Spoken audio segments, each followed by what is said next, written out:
Hello, and welcome to this week's episode of the Reset Podcast. I'm your host, Laura Mignot, CEO of the experience agency D-Flash. Each week, I bring on an interesting leader from a different side of the universe and hear what they're up to and find out how they got there and where they're up to next. And this week's episode is no different. I'm so excited to have Kim Jenkins, who is the part-time lecturer at Parsons University around fashion history and theory, and soon to be assistant professor at Ryerson University. And we're going to talk fashion, race, all the things that come with it. It should be a fantastic conversation. Take a listen. Hi, Kim. Hi, Laura. Happy to be here, seated with you. Sitting right next to me. We haven't had cocktails yet, but we will soon. It's so exciting to have a chance to talk to you. I read about you a bunch and was like, oh my gosh, you're the lady who does this stuff. I'm so excited to hear lots from you. So first question, which we always have, what was your first job? My first job, I'm going to take you all the way back. My first job was selling shoes at Sears. I was about 16 or 17 years old. I was very proud of myself. It was my first job, and I had aspirations of going into fashion. By that age, I was really into fashion. That is not probably where you would expect fashion with a capital F to be happening, but it was as close as I could get. Hey, listen, everywhere it starts somewhere. Okay, so you're selling to at Sears. How did that all happen? Like, what's the story? What do you do? Not a whole lot, I was just working weekends because I was in high school. Where was this? This is in Hurst, Texas. So I'm from Texas, and born in Detroit, grew up in Texas, grew up in what we call the Metroplex. It's basically there's two neighboring cities, Dallas and Fort Worth, Texas, and there's this constellation of small cities and suburbs all mixed around it. And so you call it the Metroplex. And Hurst, Texas is just one star in that whole constellation. And so there was a mall there, and there was a Sears. And so I just thought, my dad had a friend who worked there for a couple of decades. So she helped me get a job there. And I just would stand on the floor wearing my most fashionable outfit, and a family would come in asking, hey, can you get me this shoe? And then I walk into this back stock room and fish it out of the stock room and just sit there and just watch them put it on and see if it's a good fit for them or not. It was a very dull job. I was like, I have aspirations of New York. I've got to get out of here. See, it always leads back to what you do now, because it wasn't fashion. It was a retailer. It required some research to find the right shoe. Yeah. And you knew what you didn't want to do, which was do that in Dallas. Yeah. Hurst, Texas was not going to be the move for you to do that. Nope. No. So it's all the things you learned and what you didn't want to do. Yeah. Yeah. So what do you do now? So now, through a whole lot of finding myself over those years since the shoe store, going to school, and then I guess just to contextualize how I got to where I am, I loved fashion since maybe like the age of, probably even before the age of 10. I was always into fashion in a more superficial sense. And then in my late teens, I started getting interested in things like world religions, world cultures, philosophy, race. Even back then, in my late teens, I was really interested and fascinated by the social construct of race. But I was grappling with it, thinking, how on earth can you merge fashion and all of these things together? And so a few years later, I ended up landing on anthropology. And so I majored in cultural anthropology, fell in love with it, was president of the anthropology club. I was just really patriotic about it. And so, and I minored in art history because I loved art. My favorite place is to be in a museum. Like my favorite book, like I brought my childhood book to New York with me, The Mixed Up Files of Dr. Basil E. Frankweiler. It's like this children's book about these two kids who run away to a museum and then hide and live there for a while and without their parents finding them in the Met Museum. So I was able to kind of explore a little bit about dress doing that while majoring in that. So anytime as a student in undergrad, we had the opportunity to write a final paper, I would just like squeeze in, I'm going to talk about the kimono and merge like non-Western art and fashion and Japanese history altogether. So anything I could do, I was just thinking, how can I talk about fashion? So a few years after that, I find a program called Fashion Studies at Parsons, and that was my out. That was my escape. That was my way out of Texas and to New York City. And so it was the perfect fit. I mean, even the description on its website was, this is perfect for people who love fashion, anthropology, sociology, art history. That's me. And so I was in that program for 2 years, and it was like the best 2 years of my life. And was lucky enough to get a job teaching right after that at Pratt Institute in Brooklyn and at my immediately then alma mater, Parsons School of Design. Wow. So, but I mean, and oftentimes when it comes to being a professor or a lecturer, those opportunities don't come that easy. You especially need to have a PhD for things like that. But this was an emerging field. Fashion studies was just still kind of explaining itself to people. Is it a field? Is it a discipline? What is it?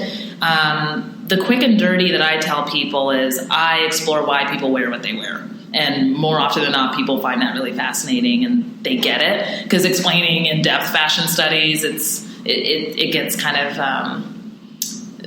vague and muddy. So, but the great thing about it is it's interdisciplinary. It's this nexus of like dressing ourselves in politics, race, psychology, sociology, just all of those things connected to it.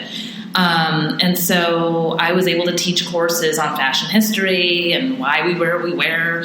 And eventually I was able to develop a course on my own that I called Fashion and Race. And it was about fashion and race. And so students enrolled in the class, and it's something I've been teaching for the past 3 years now at Parsons. And that has opened the door to other opportunities,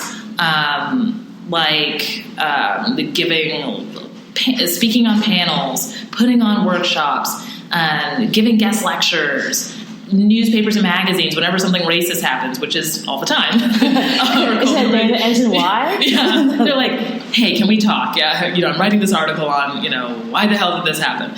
So that's become my job now. And I've sort of become one of the fashion and race people. And so most notably this year in 2019, I was approached by Gucci to help them give some lectures and travel for them to their global markets to talk about cultural awareness and sensitivity. So that was a really great experience.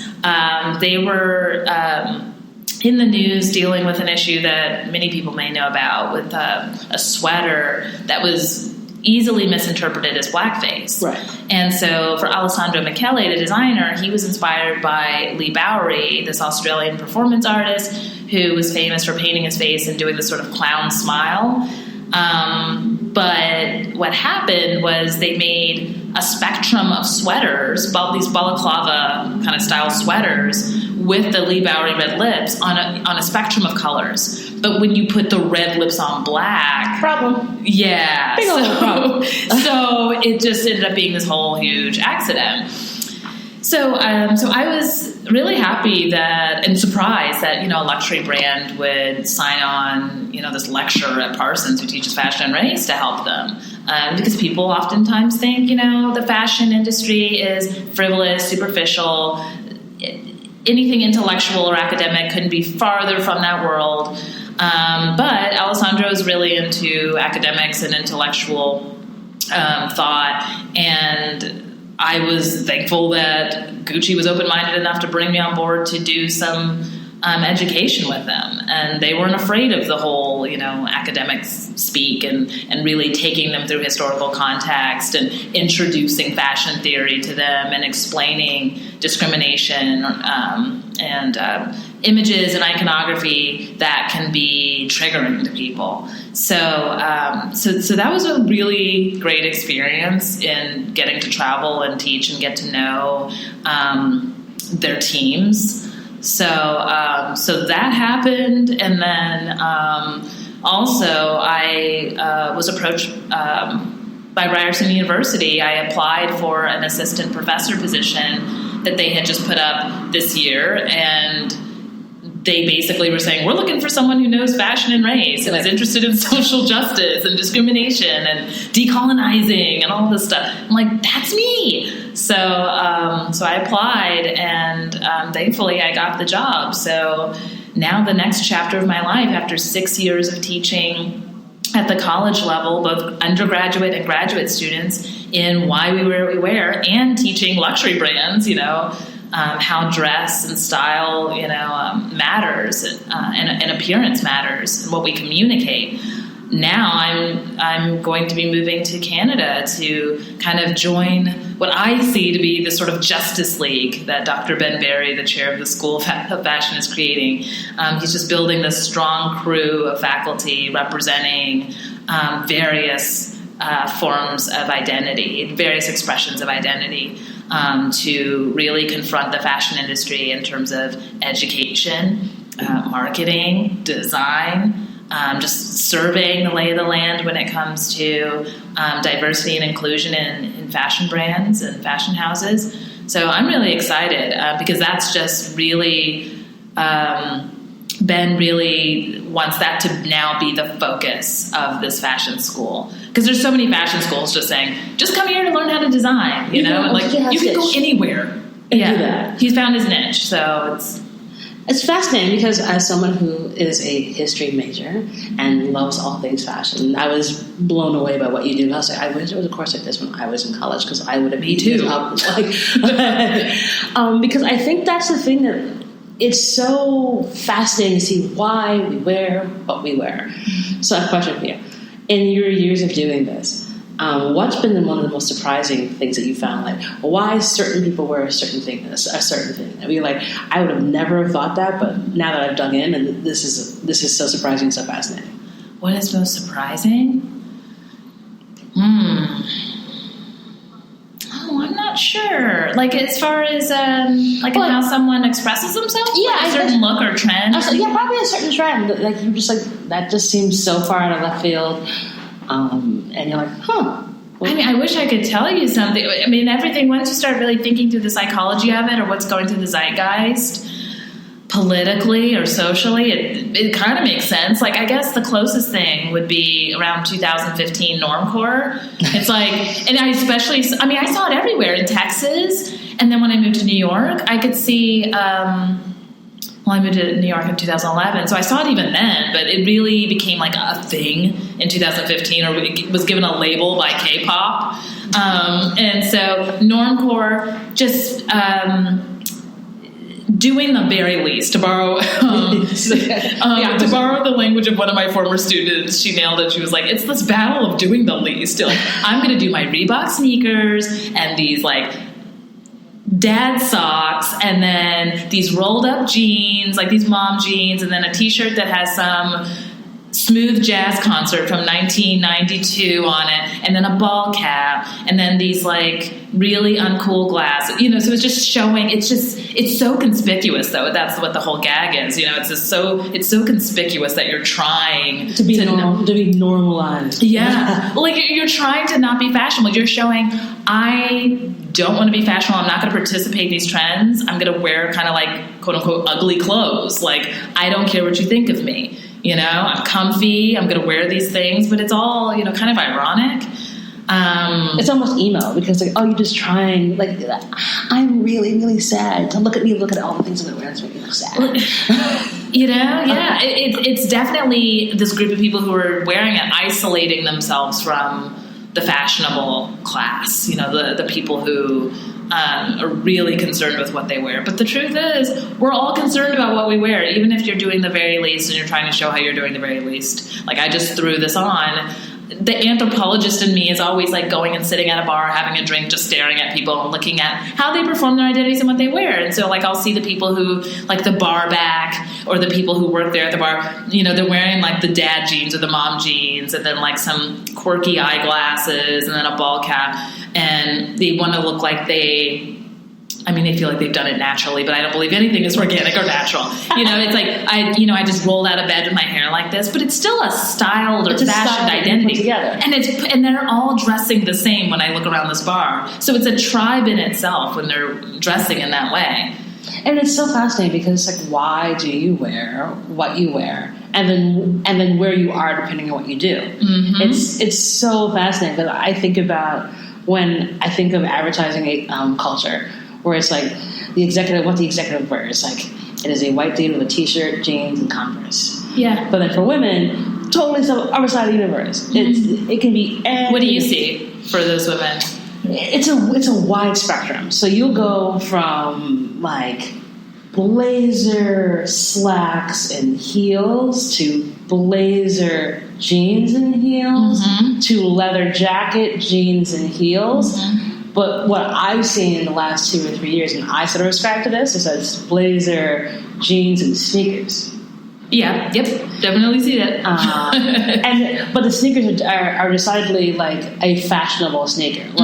Like I would never wear my Stan Smiths to a meeting, but I'll wear these pointed toe Karl Lagerfelds because like people are like, oh, these are cool. Where did you get these from? Because my shoes are always a conversation starter, and I also think it's a disarming way to like deal with meetings I go into. Are these your dressy shoes? The Karl Lagerfelds? Or do you consider those like, oh, I'm having a meeting or there's something sort of special is going to happen, so I'm going to wear these, but like my off-duty look is the sneakers? No, I kind of feel like this is sort of, it's not my dressed up look, but I would say that like what I'm wearing today is what I would wear to a meeting. Okay. I mean, outside it's warm. I don't have a blazer today, but this is what I wear. It's like, so it's practical but chic and dark, so it's sort of like not too distracting. Not too distracting, although I normally do wear color. I usually wear some kind of color because I feel like there's something about wearing color in our industry that's kind of important.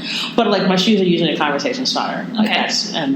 But it's an interesting one because it's like I oftentimes see women in our business where like, could you even try?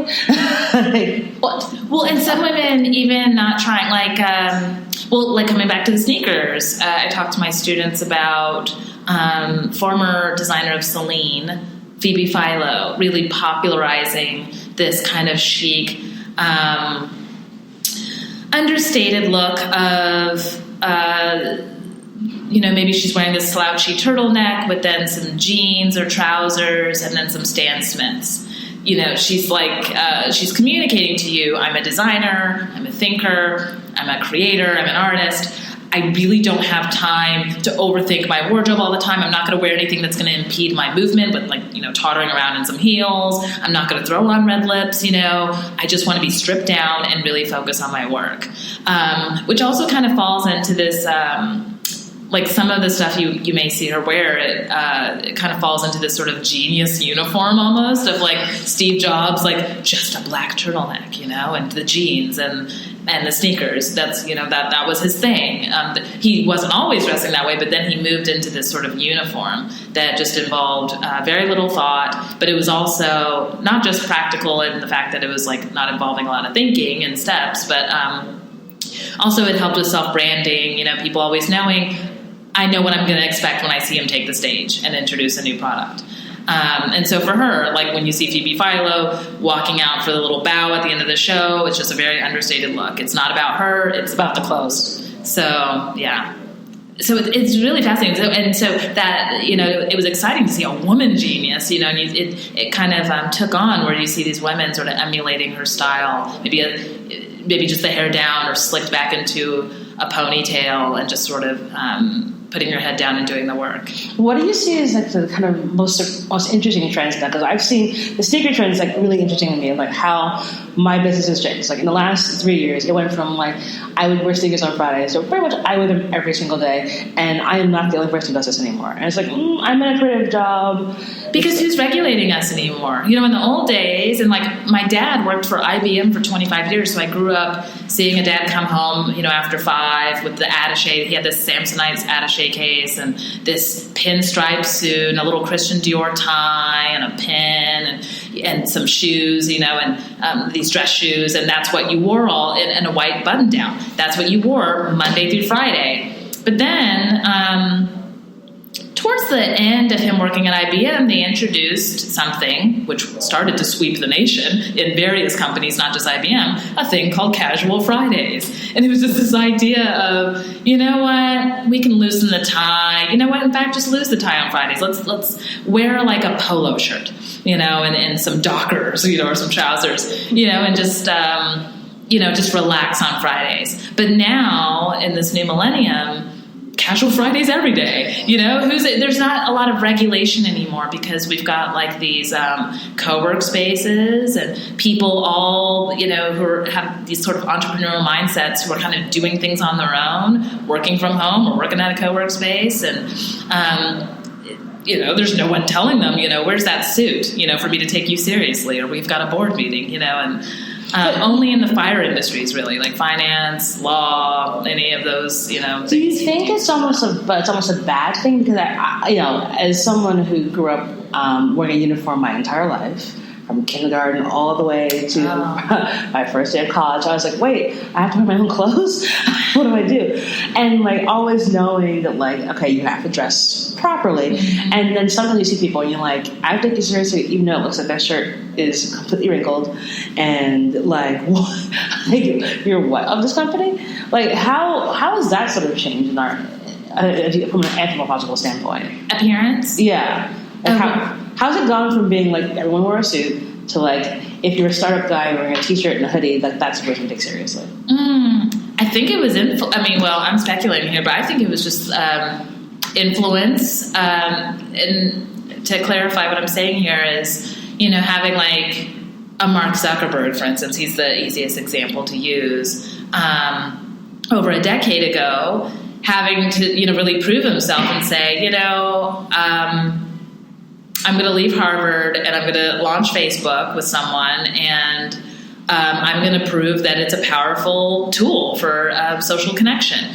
People probably weren't taking him that seriously at first, but then when it became just sort of this power platform that everyone was using, it was kind of one of those F you, I can wear whatever I want. And not just Mark Zuckerberg, anyone else who was kind of descending upon Silicon Valley who had the brains, the skills to kind of do something as powerful as connect large groups of people together through social media, apps that we now, our lives depend on, all these things. Now that we're realizing, oh, these people know what they're doing and they're talking about, let's throw, the conventions of what you're supposed to wear Monday through Friday out the window. These guys clearly, and women clearly know what they're doing. So it was sort of these renegades just sort of wearing whatever the hell they wanted because they're up at all hours of the night doing this kind of work of programming that, that became their uniform. And they're not about to change it for you because now it's prime time for them. So they just stayed in it and it became sort of this uniform. Happy holidays, Reset listeners. I've got something special for you just in time for the holidays. It's from our friends over at MasterClass. What's MasterClass? Well, MasterClass lets you learn from the best with online courses taught by masters of their craft. So you get everything from Shonda Rhimes teaching about TV writing, Anna Wintour teaching about creative leadership, Don von Fosselberg talking about building a fashion brand, which is totally interesting considering our conversation today with Kim Jenkins. And my personal favorite, we've got Serena Williams, who teaches tennis. So I just took this course, and it's pretty amazing. There are over 60 instructors with tons of categories. There's literally something for everyone. If you've ever wanted to learn something by the best people in the world, this is the app for you. So now, for a limited time only, when you buy one annual MasterClass All-Access Pass membership for yourself, you get another one to gift for free. So think about the people who are so hard to buy for. This is a gift for them. So just go to masterclass.com/reset to get started with the limited time offer. Buy one all-access pass and get one as a free gift. So go ahead, check it out. masterclass.com/reset. Happy holidays. So when someone like Gucci calls you, like, what do you say? Well, for that, yes. Of course. Hello? What? Oh, that's awesome. Yeah. Yes. I have to admit, though, it was never going to be a no in my head, but I just, up until that moment, it really was life-changing, career-changing for sure, because I would mention them in my classes, just in the context like fashion history or this happened, or, whenever I'm using an example of design.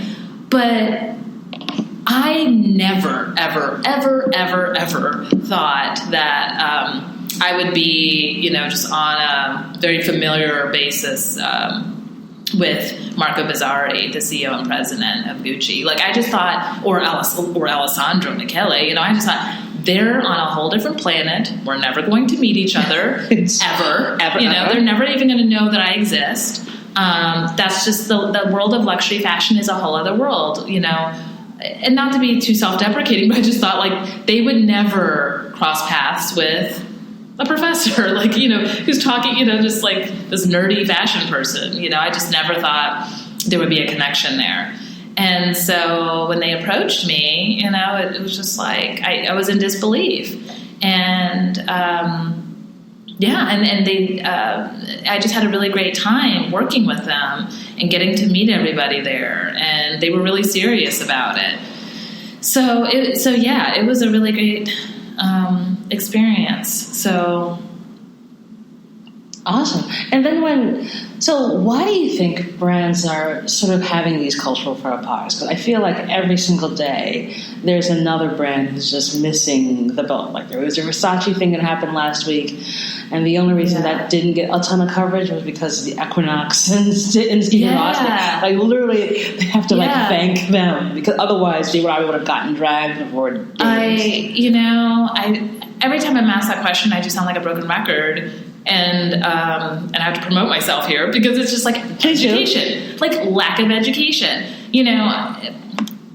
Gucci may not be perfect, but I feel like they got it right when they got an educator, like an actual educator in there to do some talks. Whereas I saw other brands just quickly trying to douse the flames with celebrity figures to help them with diversity, which is like, what did they do? Is that even their work? Or just paying lip service and it's never about the expertise. It's never, they don't do the expert. They go the glossy instead of like the actual. Yeah. It's like, you've got to like get people who are in it, who studied it, who can actually talk in context, versus look at the shiny widget we have over here. Yeah. Don't get all upset about that. Yeah. And it's fascinating to see, because I feel like there are more and more and more of these happening at a much faster clip.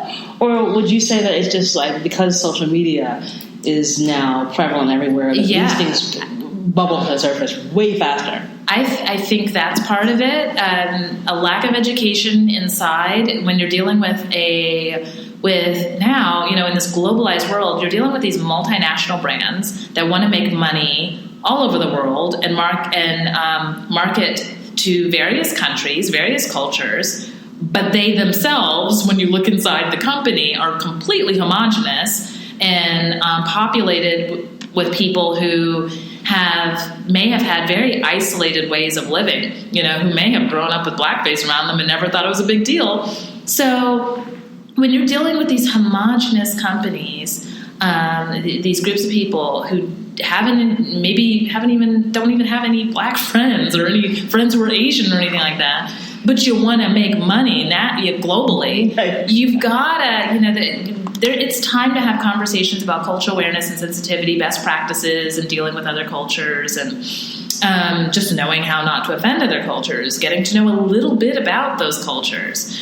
I was disappointed when Miuccia Prada in January had this response that essentially, and I'm paraphrasing what she said, but it's documented in Women's Wear Daily in January of this year.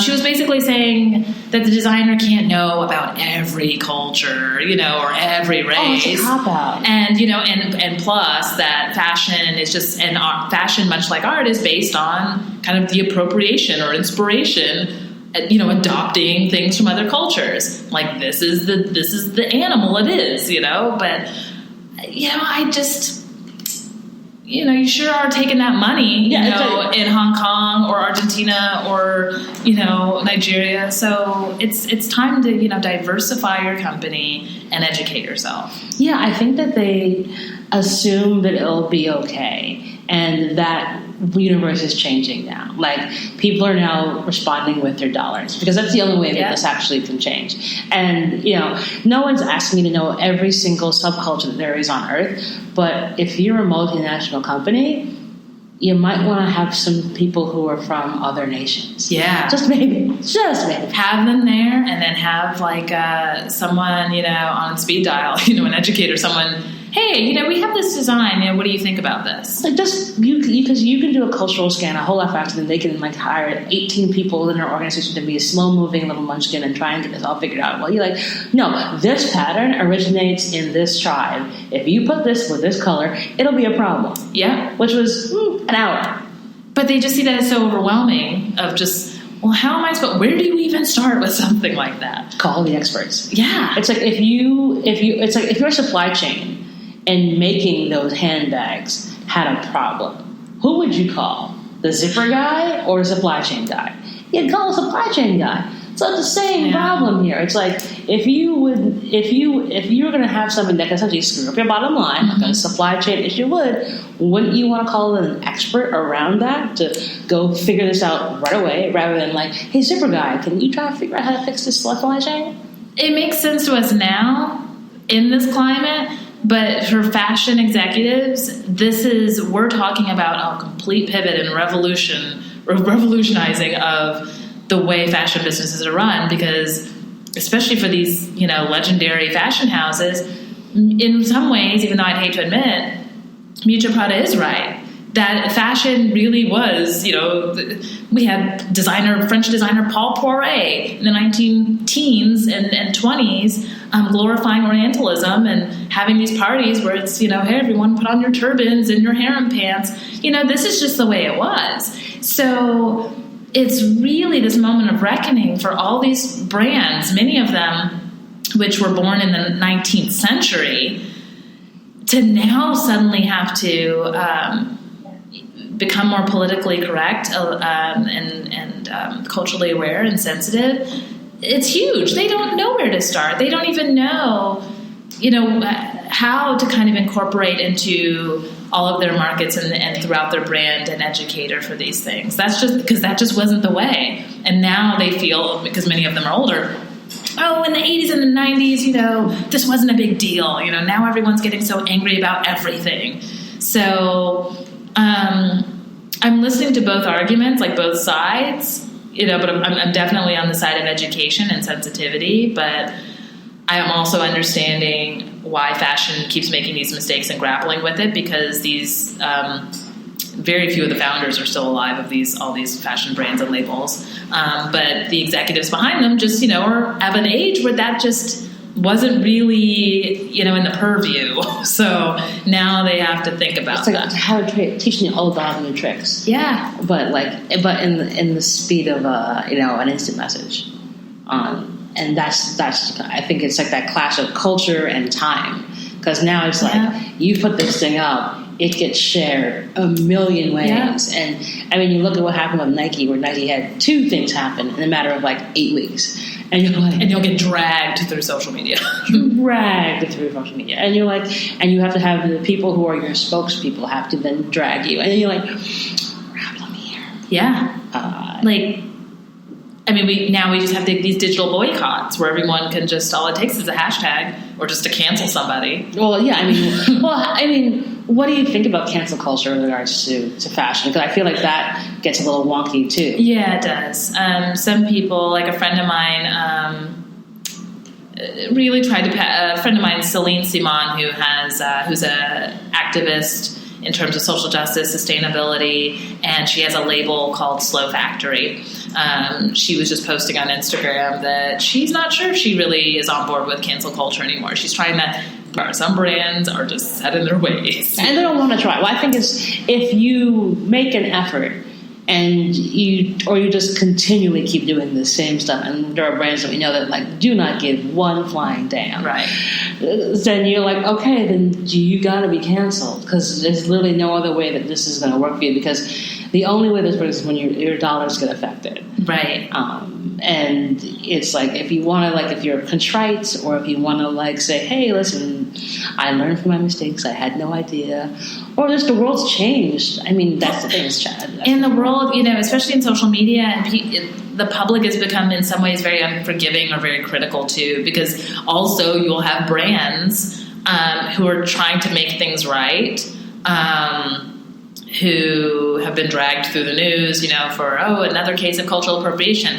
And when they try to make things right, you have some people side-eyeing them saying, are you just doing that, just for PR? Or are you just trotting out this one, model of color just to, shut everyone up, and then you're going to go right back to your old ways after, we move on to the next headline? So, it's become so tense, so you've got brands trying to change, but then people are wondering, but are you really wanting to change? Are you being real about this? It's just very, there's a lot going on to navigate. So what do you think about, like, Rihanna having her first, like, maison in France? Mm-hmm. Is that, like, sort of what needs to start to happen? There's two arguments to have there. You've got, for the most part, in reading through comments and seeing what my community, how they were responding, they were just happy that she was in there. But then I've got, some people who are just not satisfied with that. They're saying, here we go again with feeling like we need to be validated by, this European conglomerate.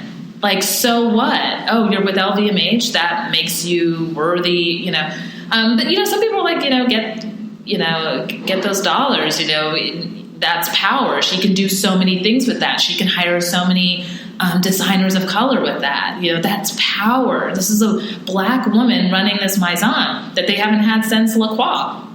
And there's two arguments. That should we applaud her because of what she can do? Maybe it's like the Trojan horse, and she can, and really do something powerful with it. Or, I still hear from people who say, no thanks. Like, we don't need your validation. Like, let's build our own houses. Let's build our own conglomerates. Well, do you think does it really need to be an either or? I think it can be an and. Yeah. I think oftentimes with cancel culture, with like, you can't make all the people happy, then why can't it just be an and? Mm-hmm. Like, for every Rihanna who has her own maison, then there can be somebody else who's building their, it can be an Oswald Boateng who's just building it on his own. Exactly. Do it. And why not? But I think having it be just a strict dichotomy between, like, if it's not this, it can't be this. Right. Hurts everybody. Because we all know money equals power. Yeah. And if you see it, and you see that, like, her stock is selling, hey, LVMH is like, well, I can now go get this other up-and-coming young man. She could be under the house of Fenty and then try some micro things and see where it goes. And then you have your other, like, the woman... Virgil Abloh and then Louis Vuitton. And so... Yeah. He went from Off-White, and it's like, there you go. Yeah. And he can go back up, he can go back down, and it works. I mean, I think we have to look at fashion, as this gateway to so much more, and rather than trying to say that it has to be there are no defined straight lines in fashion. Yeah. And we should be okay that it's going to be a cool river. It goes in a lot of different ways. Yeah, I agree. Well put. Hey, well, thank you. Okay, so after some fashion questions, what is your favorite accessory designer? Favorite accessory designer. So,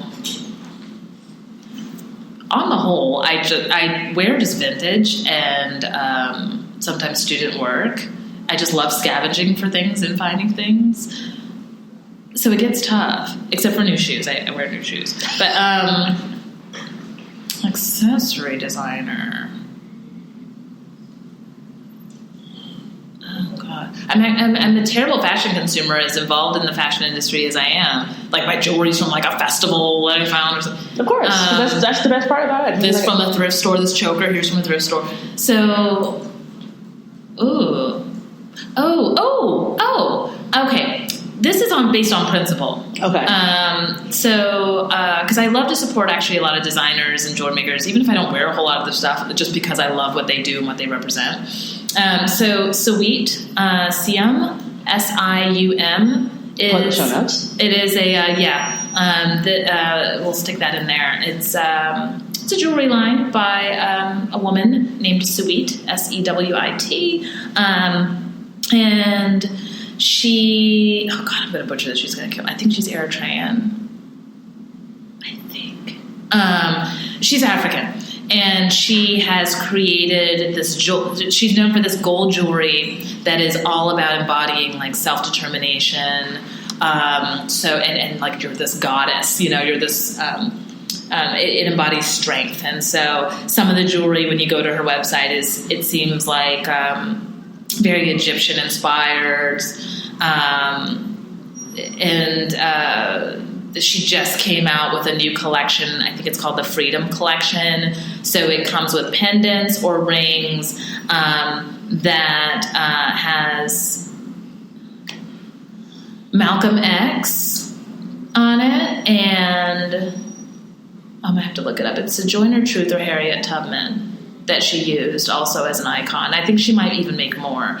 But basically it's just sort of like wearing your pride, wearing, just sort of fighting the power through what you wear. So I really like that. Awesome. Yeah. And then this is one of my cool ending questions I didn't ask. It's always fascinating to see what people say. Where do you go when you just want to get away? So is it the spa? Is it some place to get a drink? Is it some place to get like just in the tune of nature? What's the place that Kimberly I'm out? It's so interesting you ask that because I have been stressing out all month about the fact that I don't get away. And I can't actually tell you in my adult life the last time I've ever gone on a vacation. And so it's either been from cost or just like not having time. And so I'm really, before school starts in a couple weeks, desperate to go somewhere. I've looked at Puerto Rico, Mexico, or just somewhere in the city, like just getting a hotel room just by myself and just staying somewhere, Yeah. So I've been thinking about that a lot because I think that is nourishing to the body and mind, like taking a break, because then you start to resent your work when you just keep just working endlessly and never giving yourself a break. I love spa day, so I might end up doing that. Yeah, and just call it a day. I am a huge spa person, and I'm a big fan of the Stay in the Hotel. And, where? So I love the Refinery Hotel. Then there's it's the 11 Howard Hotel downtown. Ooh. Or the Crosby Street Hotel. Ooh. And just take find your points, whatever. They're all boutique hotels. But Yeah. on hotels at night, you should get like a night for like a couple $100, and then just stay there.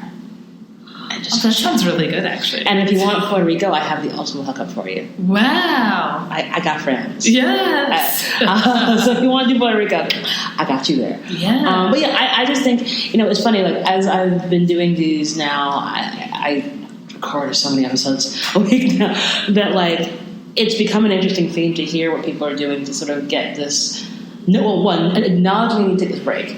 But then, two, what they're doing. Like, I had one fun guest who was like, I just go to this bar on the corner and I have a glass of wine at 2 o'clock in the afternoon on Fridays. Oh, that's nice. And I'm like, it's a routine. It's just a routine. It's like, everyone knows I'm out of the office. And so, like, don't call, don't email, don't text.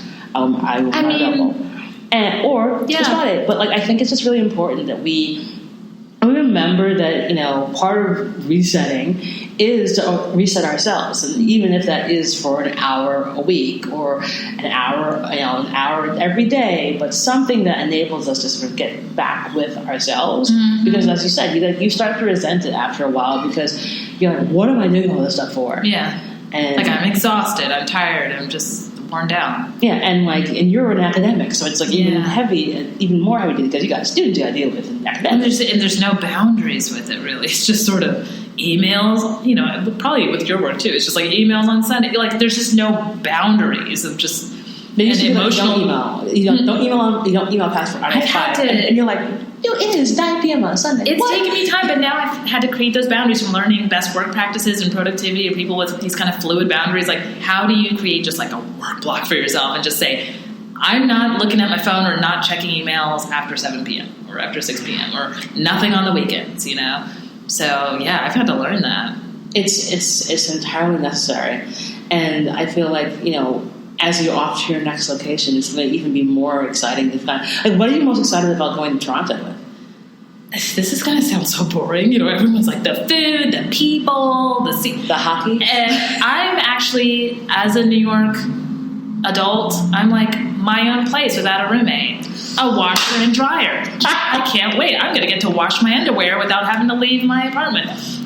Like, the world is mine. That's actually all I'm excited about. Decorating the hell out of my own apartment now. I can do whatever I want, and it's just, they have like air conditioning, no more box units. So it's like, wow, it's these little things that I'm going to be so happy about. Living like a grown-ass woman. So true.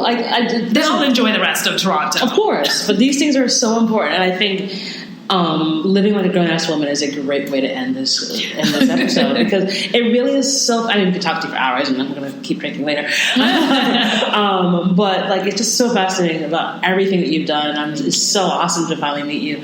And this will be first of many, I'm sure. But thank you so much, Kim. It was such a delight having you on the show. Thank you. It's wonderful speaking with you. And we will have all the cool places that Kim mentioned on the show in the show notes for you to take a listen to. And that's our show.